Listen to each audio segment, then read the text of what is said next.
दिल्ली भाजपा अध्यक्ष वीरेंद्र सचदेवा, खासदार मनोज तिवारी, बनसुरी स्वराज आणि इतर भाजपा नेत्यांनी दिल्लीतील भाजप मुख्यालयात पक्षाच्या विजयाचा केला जल्लोष।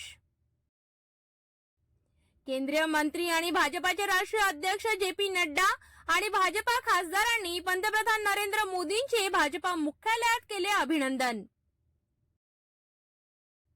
केंद्रीय मंत्री आणि भाजपाचे राष्ट्रीय अध्यक्ष जे.पी. नड्डा आणि भाजपा खासदारांनी पंतप्रधान नरेंद्र मोदींचे भाजपा मुख्यालयात केले अभिनंदन।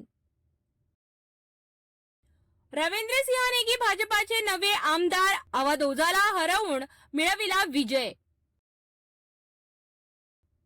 भ्रष्टाचाराचे आयकॉन अरविंद केजरीवाल यांच्या खोटारडेपणाचा पर्दाफाश।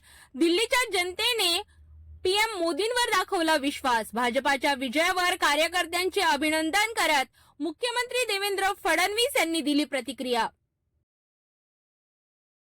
अरविंद केजरीवाल यांनी भाजपला विजयासाठी दिले अभिनंदन। जनतेच्या विश्वासावर खरे उतरा असा दिला सल्ला। आता दिल्लीत विपक्षी म्हणून आम्ही राहणार सक्रिय अशी प्रतिक्रिया सोशल मीडियावर केली व्यक्त।